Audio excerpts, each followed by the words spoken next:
Okay, so Poetade says individuals, Isaac said government, Showanuku said government, Easy say individual, Bright Home says individual, Mole says individual, Ashan Su says government. Okay, the answer, drum rolling. You see, LA is LA, it's loud. Los Angeles is loud. The only place I know this loud is Lagos, Nigeria. Los Angeles is loud. I've seen all manner of drama on the road here. But back to the conversation. The answer to that question is individuals, right? So I'll ask you a simple question. A simple question, because this one even has enough data, okay? And I'm going to refer you to where you're going to confirm that. The rail network in America, the rail line, when they were building it, was it individual that built the rail track? Because it was the rail line that started the Industrial Revolution in America, the trains, okay? Was it individuals that were behind the trains, the rail line, or was it government? Okay? I want to hear your opinion on this. Come on, guys, I'm waiting. Was it 8 individuals behind the train in America? Because that was very instrumental in building the America you see today.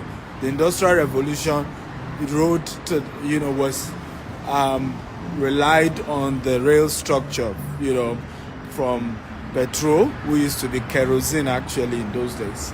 Kerosene was the first fuel they had in America.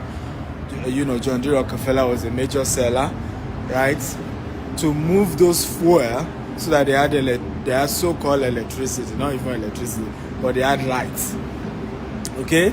For them to have light across America, John D. Rockefeller had to use the train to move those cargoes of kerosene that individual households were using, right? So virtually everything, rode on the back. I'm recommending a movie for you guys called The Men Who Built America. Can everybody type it for me? The Men Who Built America. Come on, everybody type it. The Men Who Built America. So that's the assignment I'm giving you. Go watch that movie. It will give you a very good understanding of how, the likes of J.P. Morgan, John D. Rockefeller, the like of Vanderbilt, the likes of, a lot of these guys, right? Where, Henry Ford, Thomas Edison, right? How these guys were instrumental in building America. They were individuals. They were not government. It was after these guys that I've given you their names had built the American empire.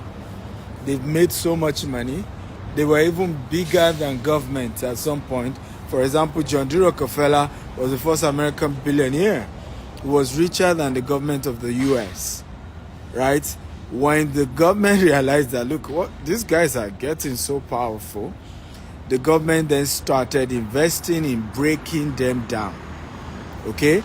And, reducing the influence of these guys, breaking their companies into pieces. But it was individuals that built America, okay? Paul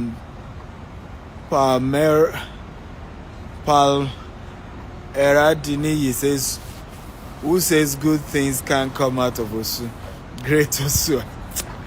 I mean, yeah, great Osu. Thank you, my brother. Great things can come out of anywhere. But back to, are we learning, guys? If you're learning, type I'm learning. I'll be sure that this conversation is very helpful to you guys. Are you learning? If you're learning, kindly type, I'm learning. I'll be sure. And please invite people, get more people to join us in this conversation. Okay, so share this and get your friends in here. How real estate changed America and how it will change Africa if we take responsibility. That's the conversation we're having today. But back to my talk, okay? We need to know that America was built by great individuals and they took responsibility. Yes, government had to structure, government has to constantly, what I even see is that every time the American government is always behind the technological advancement of the nation, and that's the truth. Look at what's happening with social media, right? Says social media just came as one of those innovations from America. Till today, social media has not been regulated yet in America. Okay, it may take you another 20 to 30 years before the government will now say, okay, this is the law, right? Now, years to come, because government is now heavily regulating social media, our own grandchildren might even think government started social media. And then you see people comparing and say, don't you see how social media works in America? Oh, the government did this. It wasn't the government that even started it. The government was even later playing catch up. And I say this to encourage a lot of us, particularly those of us from Africa, that you and I will have to take responsibility for Africa. I want everybody to say, I will take responsibility for Africa. Come on, guys, talk to me. Type, I will take responsibility for Africa. And I'm talking to everyone. You could be an African American. You could be African Caribbean. You could be African, whatever it is, right? You could even be white, but somehow you have a strong connection with Africa. We all have to take personal responsibility for Africa. Please, I want everybody to type that. If you're with me on today's conversation, I want you to type, I will take personal responsibility for Africa. Please, everybody, I want to type it right now. I will take personal responsibility for Africa. That is where the change will begin, right? We will not move forward until we take personal responsibility for Africa. The concept that some almighty benevolent politician, some even say military, government will then come in and then change Africa, it will not happen. It hasn't happened over the years. It's not going to start happening now. Somebody said the definition of insanity is doing the same thing over and over again, expecting a different result. One of the things that has changed my life totally has been that I ask questions. When I see things built, when I see things working, I ask questions. What made it look this way? What made it look? Who owns this? Right? So when I come to places like this, right? Like I said, this is downtown Los Angeles, right? So you love the, this is the hotel I am, really beautiful. It is like 5 tower. You have 4, then you have 1 tower in the middle, really beautiful. And you have all these beautiful buildings, right? I always ask questions. Who are the owners? Is it owned by government? Is it owned by individuals? Like, I am always asking questions. And I think it's helped me in a great way not to see things the way everybody else sees them. Because I then am able to realize that, look, these things don't look the way they look because, some government came in. I'll give you a practical example. I don't know if you know Tyler Perry. If you know Tyler Perry, type, I love Tyler Perry. Okay? Relentless writer says, you are in my home state. Ooh, nice to be in Los Angeles. I'm having a hangout today by 5 p.m. with a few people. So if you're in Los Angeles, you can join me, by the way. Just send me a DM. And then I'm leaving Los Angeles on Tuesday for Maryland. We're going to be having a fantastic time in Maryland as well. And then lastly, I'm wrapping up my American tour with Atlanta, and we're going to have a great time in Atlanta. Okay, really, really wonderful time in Atlanta that we're going to be having. Omofolarin says you didn't reply my WhatsApp. Well, are you sure it's me? It's just like social media. People think I'm the only one that manage my social media. We're 4 that manage my social media. But send me a DM right now. Once I'm done with this show, I will read your message. Relentless Writer says, I'm in Sacramento.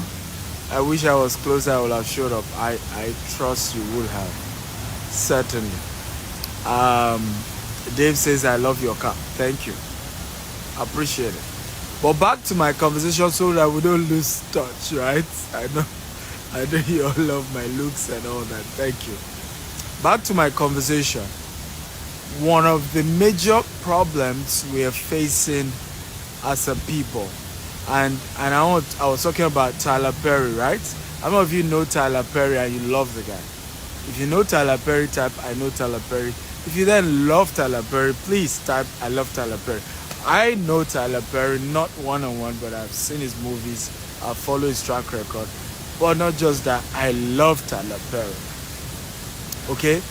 And one of the things I love about him is part of this conversation, and it's critical to what we're talking about today. Please, everybody type. If you love Tyler Perry, type I love Tyler Perry. If you have heard of him, type I know Tyler Perry. I love, like I told you, my classes, I want engagement. I don't like talking and then you're just watching.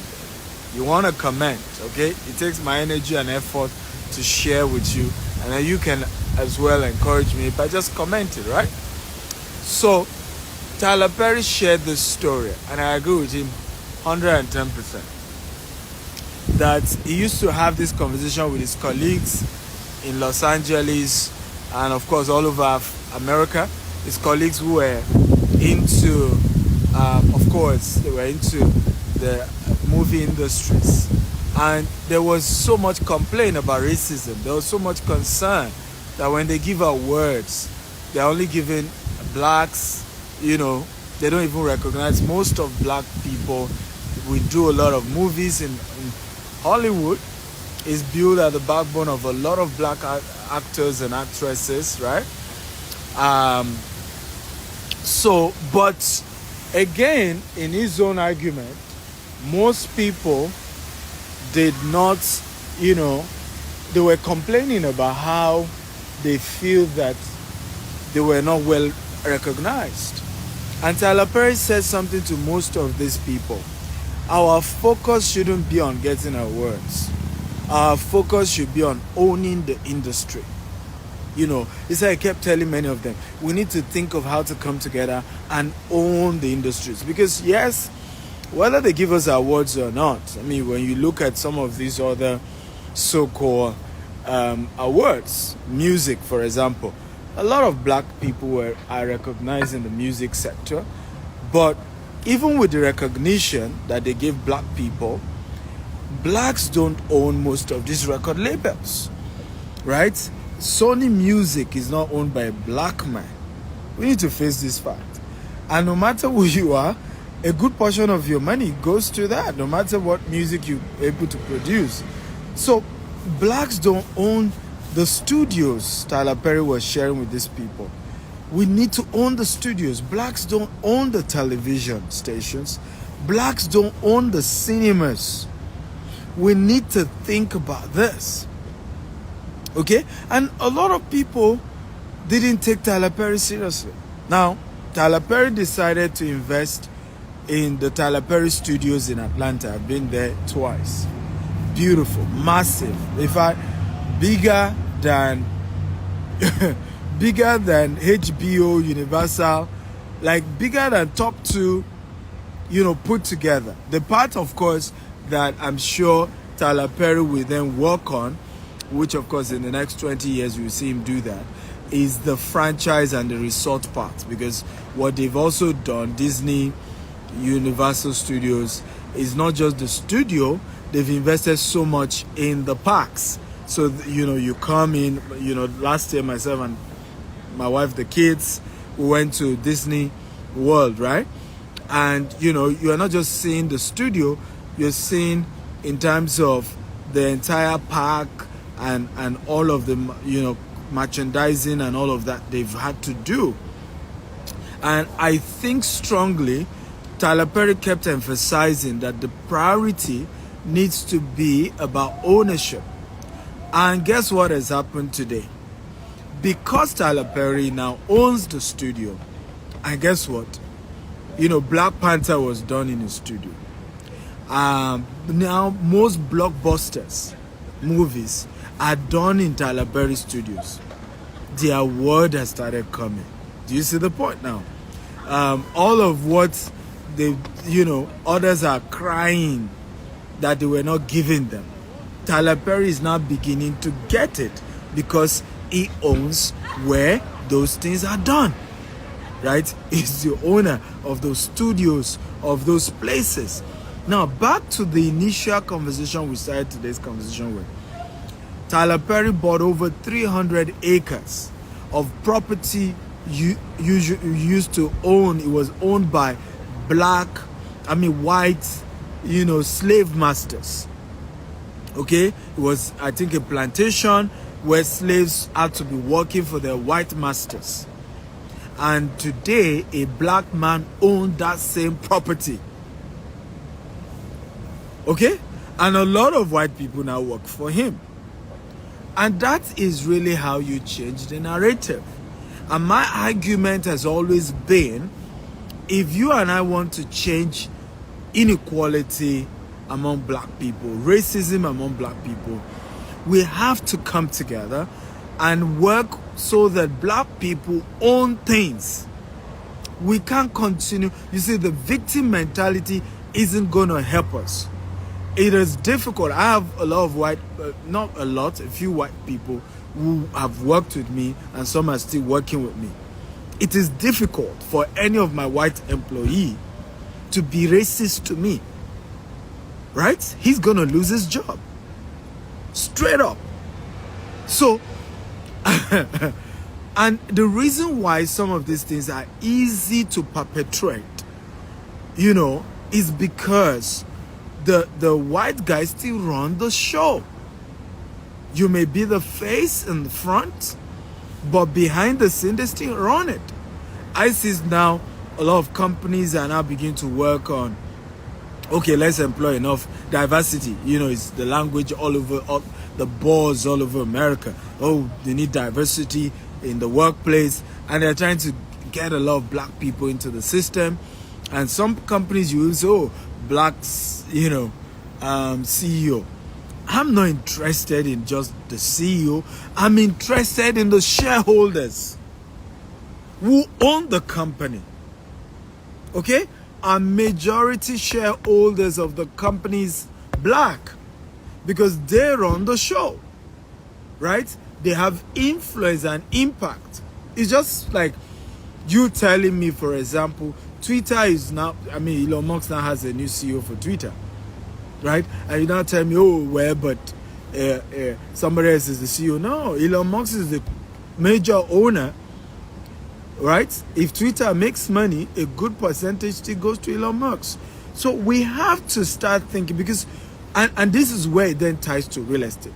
Because all this, whether it's movies, it's all real estate. Real estate is the vehicle for every commercial activity. Every single commercial activity requires real estate to survive, right? Just in front of me now, just for purpose of illustration, you have Deloitte, right? That's Deloitte right there, okay? You see? Obviously, consulting firm offices. You have, I think I saw PricewaterhouseCoopers, PwC, as well, not too far from this place. So this is office, this is US Bank, this is Bank of America, this is the office, then there's a hotel not too far off. Now, all of this, there are different things, doing different things. There's a library down there, but everything is standing on a land, on a piece of property. So there is no economic activity that can take place without a land. Okay? AKA real estate. I hope we understand what I'm talking about. So no economic activities can take place without real estate. So when you're talking about wealth creation, when you're talking about how we need to empower people, real estate becomes a key critical ingredient in that. Is one of the major tools that is the weapon that you use to legitimately lift people out of poverty. And unfortunately, I must say this, Africans don't want true freedom. And I'm sorry to say this, I'm an African, and I can say the truth to us. We want to worship somebody. We want somebody to be giving us crumbs. Right? I get across my social media and you see people say, oh, give us giveaway. And I'm saying, what nonsense are you talking about? Every month we give $5,000 to support businesses. That is bigger than a giveaway. To come on a show and then give you a $10, phone voucher, right? Come on a show and then credit your account with $20. That is not the real impact. Unfortunately, Africans want to beg and somebody just, be the, show how powerful he or she is and just say, sprinkle me some blessing. It's the mindset that needs to be corrected. I have seen people, in fact, you would think it happened just in Africa. So I give two stories, right, on this. And I'll share one or two things and I'm done for today. So we're launching one of our estates in Abuja, in Nigeria. And, I remember after the event, I said, oh, let's come together, let's take a picture. And the gentleman just went on his knees. Oh, pray for me. I'm like, hey. I'm embarrassed right now. I said, stand up. I'm embarrassed right now. I believe in the supernatural. I believe in prayers. But I don't believe you need to kneel down for me, right? Before I can pray for you and God will answer the prayer. Right? And I had a similar incident in Dallas as well. We just finished my event and I had to go straight to the airport. And, two gentlemen offered to drop me off at the airport. And I noticed one of them was the driver. So I thanked him, but he kept staying till I checked in. And so I was walking down to the security place. And as soon as I would just enter, he just knelt down at the airport here in Dallas. And then, please pray for me, touch me. I'm like, stand up. I'm embarrassed. But unfortunately, that's kind of the culture, right, that we Africans have. We want to be slave to somebody. We want somebody to play the big daddy, the savior, right? The one person that has then come and say, yes, I'm saving all of you. Yes, I'm the... And it's just nonsense. And so our mind has to be renewed. Our mind has to change if we're going to become wealthy. Because the same culture we are practicing, I'll give you the breakdown.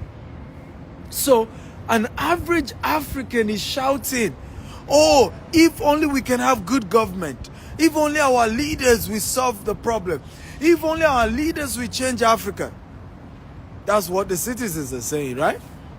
Then you meet the politician. Politicians say, oh, if only America will give us enough money. If only the UK will give us loan. If only Canada will save us.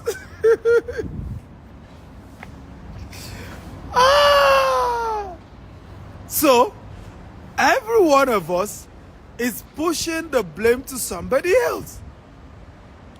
And so, I go back to the beginning of this conversation. Who built America? Government or individuals? Who built America? Okay? Who built America? Today, America cannot have any conversation without talking about the middle class. Right? The middle class. The middle class. What really, who created the middle class?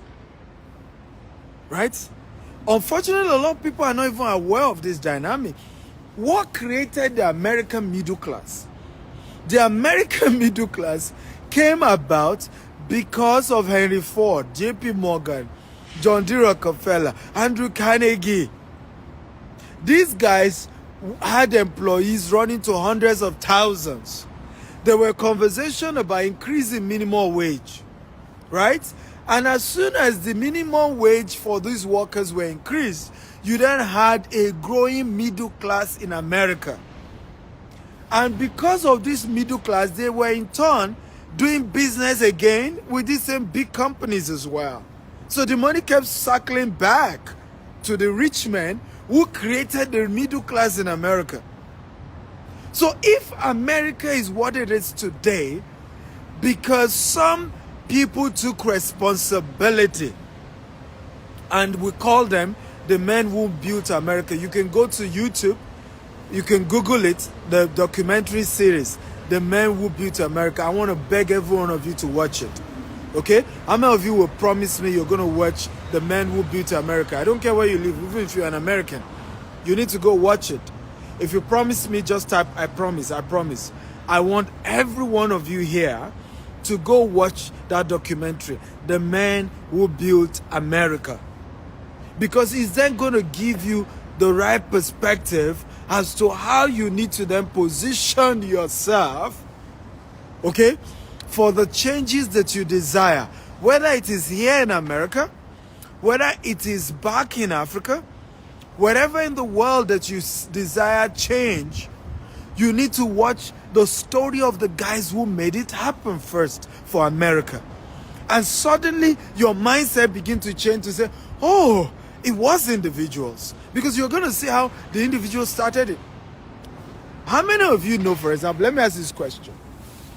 I hope this will get you to be more curious to go and watch it. How many of you have heard of the Federal Reserve Bank of America? Okay? If you have heard of it, type I've heard of it. The Federal Reserve Bank of America. Okay? If you've heard of it, type I've heard of it. If you've not heard of it, just type I've not heard of it. The Federal Reserve Bank is an equivalent for, in Africa, we call them the central bank. Okay? In Africa, we call them the central bank.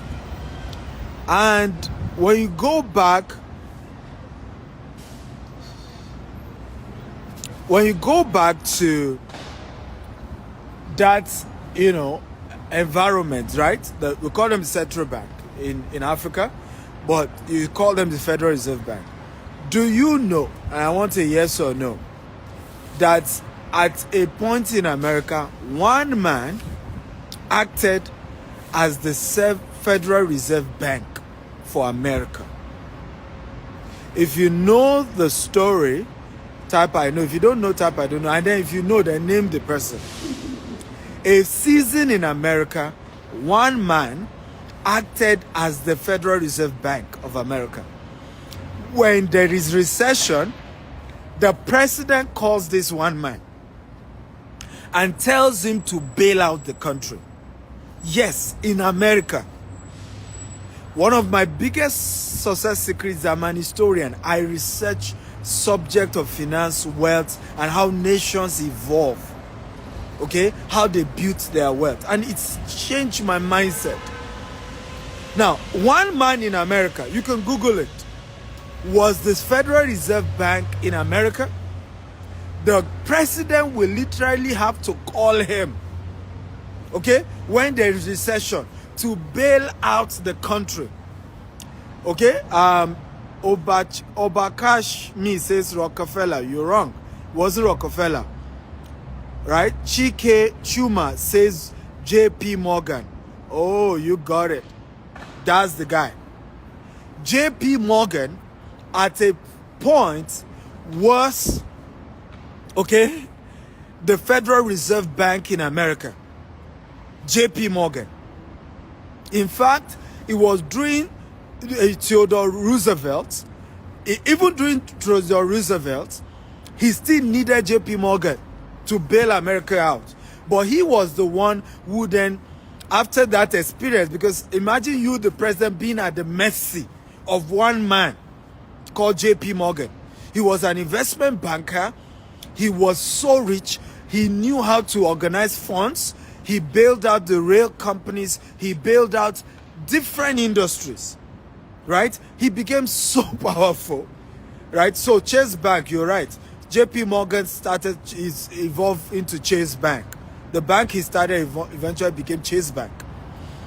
And he became so powerful, the president needed him, right? And it was during Roosevelt that he finally created the Federal Reserve Bank to say, we can't continue to call on one man each time the country is in crisis to come and bail out the country. Ladies and gentlemen, why have I had all this long conversation with you guys? Okay? I have had this conversation to establish the fact that you and I need to take up our responsibility, okay, as the people who will be instrumental in changing our country. Nobody's going to do it for you. Nobody's going to fall down from heaven and change your nation. I don't know what part of Africa you are from. I don't know where you live. But whatever change that you desire in whatever country, you and I have to take responsibility. Somebody said something powerful. You are often created to solve what irritates you the most. A lot of the things you see and you just hate. I don't like this thing. I wish things can be better. Many times, that is what you are created for. For me, I've taken up that responsibility in the real estate sector. Not only to build massive real estate, okay, like all these big towers you're seeing. I want to own them. And I'm working on building them. That's why you see me expanding big time in America and here in America, and of course back at home in Africa, in Dubai and all that. But I also want to inspire a generation, because I understand that it's not something just one man can do. One man can't fix the whole thing. A man can be catalyst to fixing one of the sectors. Okay? Unwa Maji says we need the right environment to take responsibility. That is part of the slavery mentality the colonial master has taught you. Who created the right environment for JP Morgan? These guys started the industry. Who created the right environment for Facebook, Mark Zuckerberg? Who created the right environment? We're talking about sectors. The storyline, I intentionally gave you the story of the men who beat America. America 200 years ago, 300 years ago was a mess. A big mess. It was a very divided country.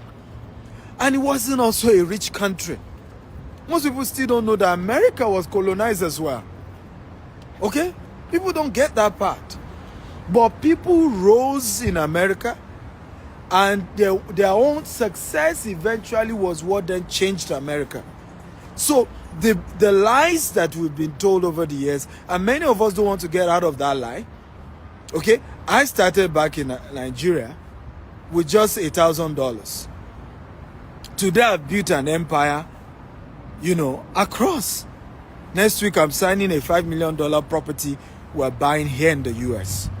I started back in Africa. If I continue to take the story of, nobody had ever, my lineage, nobody has ever handled what I'm handling today. In fact, my father was the first to leave the shores of Nigeria in his entire lineage, and was a government sponsorship to go to Israel. But I believed I could change something. I read books, I read stories of those who have done it.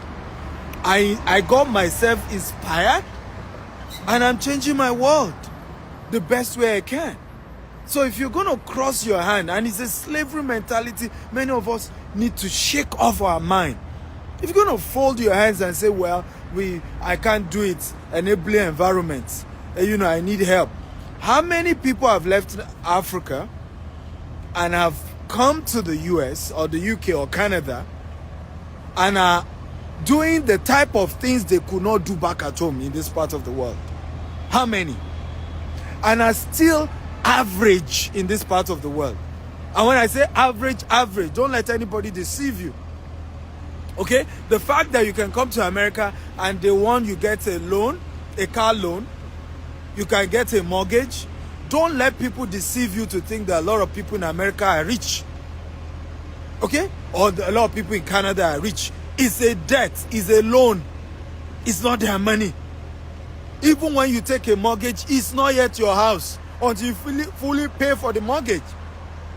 Right? The lender can take the property from you if you miss certain payments. So we need to wake up and stop being deceived into the mindset that, oh, it's something that is missing.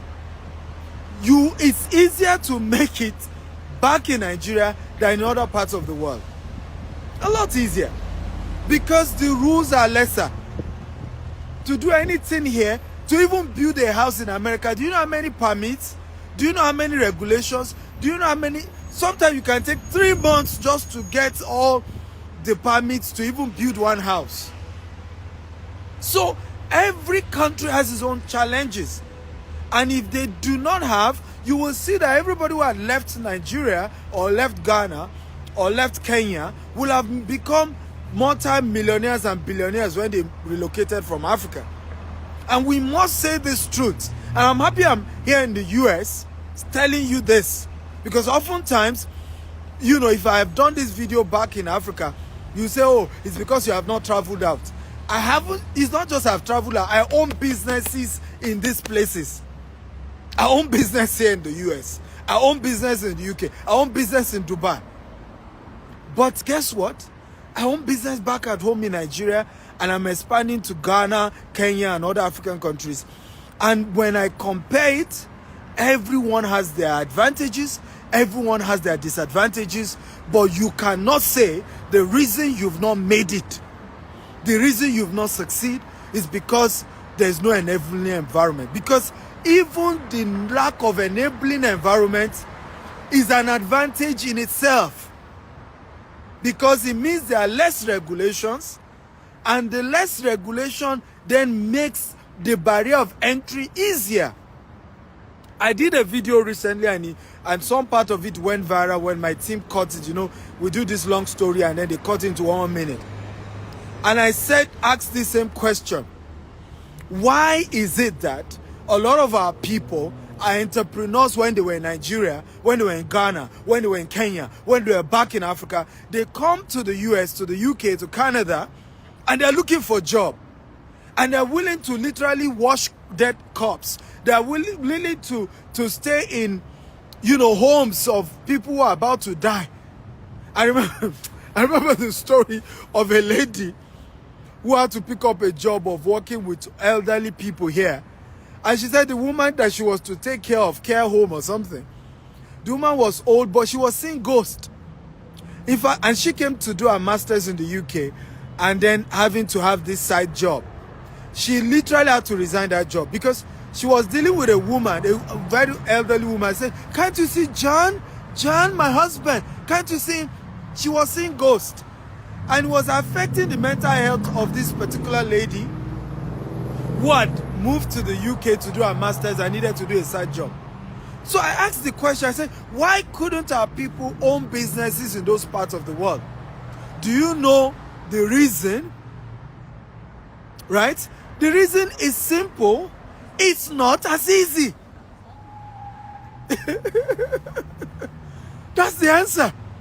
It's not as easy. Of course, company registration is faster. in this part of the world, you can register your company in 1 hour.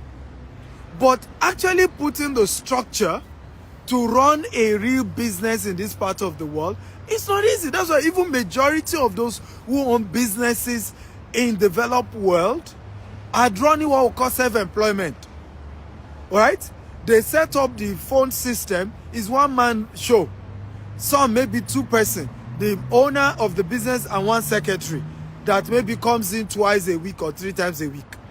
Because it's really tough to employ people, pay salaries, pay rents, and pay all these bills. So it's even easier to start a business in Africa than it is to run a business in this part of the world. And that's why a lot of our people, when they come, they were entrepreneurs when they were back in Africa. When they come to this part of the world, they're just looking for a job, okay? And can't wait to get the next job and move on with their lives. Because when they analyze it, when you properly analyze it, it's not that easy to run a well-structured business here in America or in the UK or in the US or in Canada or other parts of the world. Have we learned something today, guys? If you learned something, type I learned something. Come on, talk to me, guys. Okay? If you learned something, type I learned something. So, very important that we need to begin to change our mindset. Okay? Change our mindset and begin to believe in ourselves, because nobody is going to believe in you but you. You are the one to believe in yourself. You are the one to see the potential and possibilities. You are the ones to begin to think and understand what is more important and what needs to be prioritized. Okay? You need to know that. Nobody else will know it for you. You have to sit down and say, what am I going to prioritize? I give a practical example. I want to do a real estate deal here in America. Right? Let's say the real estate deal is $5 million, right? From day one, I can get a loan for $3.5 million. Okay? From day one. But guess what? I have to work on myself to be bold enough to take a loan of $3.5 million to do a real estate deal. I hope this makes sense. Okay? I have to be bold enough to know that the interest rate is 10%. Because right now you have a lot of high interest rate, right? I have to be bold enough. I have to equip myself enough. I have to build mentorship relationship, okay, that can support me all through that process. So, it's possible to make it anywhere in the world. I'm a proof of that. But you have to believe in you. And you have to know what matters the most. You have to know how economies are built so that you even know what you're prioritizing. Okay? And one of the things that builds any economy is the real estate sector. Because every economic activity needs to stand on real estate. So you have to begin to think, how do I may be a tech person. I went to Facebook, Google campus, and I showed you guys, and you can see how massive their campuses are. The massive real estate investment, right? And the reason why I'm showing you all of this is so that you then understand that the backbone, what must be the backbone of your business must be real estate. You could say you want to do restaurant business, but you have to think of owning that restaurant and having all the knowledge about how to structure the finance such that in no time you can be the owner of that restaurant. Not just that you are paying rent, okay? And the day something happens to your business, you don't have any single real estate asset. Okay? Then what will then be the backbone of your business? Come on, guys, talk to me. Did you learn something good today? If you're happy about what you learned, please type I'm happy. I want us to wrap up with this, and I want everybody to type it here. I will take personal responsibility for real estate, my real estate assets. Come on, everybody, I want to type it. I will take personal responsibility for my own real estate asset. I want everybody to type it because you have to. There are two things I will ask you to type. The first one, I will take personal responsibility for my real estate asset, because you have to. Nobody else will. Well, you have to sit down and begin to think of how to build your own real estate portfolio and how to build assets and wealth in the real estate sector anywhere you are in the world and anywhere you desire in the world. Right? I'm not even particular about where. I'm particular about you just doing it. Okay? That's the starting point. It's when you start, then we can then begin to think of, best locations or not. But you need to start first. Start by taking responsibility for your real estate asset. The last point I want you to type, I vow to take responsibility for the real estate development in my country. Because I'm aware some of you watching me, you might not be from Africa, okay, or from Nigeria, or from, so whatever country, El Salvador, Venezuela, Hispanic, whatever, I want you to type it. I vow to take personal responsibility for real estate development in my country. That's one of the things I am doing. Okay, I've taken personal responsibility to building 200 estates across Africa between now and the year 2035, with 25,000 green and smart home, golf courses, polo club, and it's going to be, the last estimate we did was going to cost $20 billion to do that. We already have 30 estates at the moment, and we're adding more to it. So I'm not challenging you to do what I've not done. I myself am on that journey. I've started buying estates, land everywhere. But I didn't stop there as well. I of course, right now I'm diversifying heavily. So I'm not just doing real estate back in my country. I'm doing it globally. But at least I started with my country as well. I took responsibility for, instead of blaming government, I love the street in Lagos. I don't like it. So today I'm building my own city. Now, right now, in some of our estates, we're using solar, and the goal is to use solar for all our estates. We're using solar, we're using Starlink internet, which is satellite. We have, solar street lights. We did the interlocking for the road. We're taking responsibility. Rather than every estate I'm opening, I'm doing my roads. I'm not waiting for government and say, let's go and beg government. Let them come and do road for our estate. No, I will do the road in the estate. I will build the model type of estates that I want. And I'm doing this back in Nigeria. And every one of you can begin to take responsibility. You may not do at the scale I'm doing. Yours may just be, I'm just going to buy 1 acre property. I'm just going to buy 2 acre property. Yours may be, I'm just going to build, 4 units of 3 bedroom. Yours may just be, whatever it is, but you and I have to take responsibility for the type of Africa we desire and that we want to develop. Okay? We can't keep complaining and waiting and hoping everybody else will do it for us. We have to do it ourselves. Okay? And when we take that responsibility and start it, government will soon come and regulate it. It's always wisdom to regulate an industry that is well developed, okay, than to be regulating something that is not yet developed. And that's one of the things that governments in developed world understand, right? You wait for the industry to be properly developed first, and then you can bring in regulations rather than just rushing to bring in regulations without it being developed. So we need to develop Africa, and then when we are built her up, government can come in to begin to put in structures, right? Put in laws and all of that. Yeah, I'm going to be in the UK on 20, when is that? 20, I think it's 22nd, Sunday 22nd of October, I'll be in London. So you're welcome to join me in London. It's going to be a great time. I love you all and thank you for joining. Please don't forget to share this video with a lot of your friends I believe strongly it's going to inspire them. A lot of them will learn so much, you know, and there's so much to learn. And I'm learning as well. I'm a student, you know, of life. I'm learning every day. But what I'm doing also is to share what I'm learning. I'm not greedy.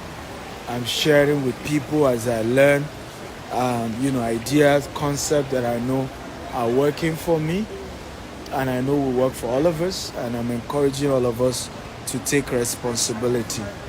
I love you all. God bless you. Happy Sunday. Don't forget, share and get more people to watch this video, okay? My YouTube handle is Dr. S. Akintayo. You can go there. There's tons and tons of content there. Dr. S. Akintayo. My TikTok as well, Dr. S. Akintayo. There's so much content there. That's DRSAKINTAYO. So much beautiful content there. So go there. You learn more. Love you all. Have a wonderful. By the way, if you're in Maryland, in the US, send me a DM. I have few tickets left. If you're in Atlanta, send me a DM. I have few tickets left. If you're in London, you want to come for my London event, send me a ticket. I think we have few free tickets left as well. Just send me a DM. If you're in Singapore, send me a DM. I'm going to Singapore as well. So if you're in Maryland, just send a DM and we'll see how to get you a ticket to my house.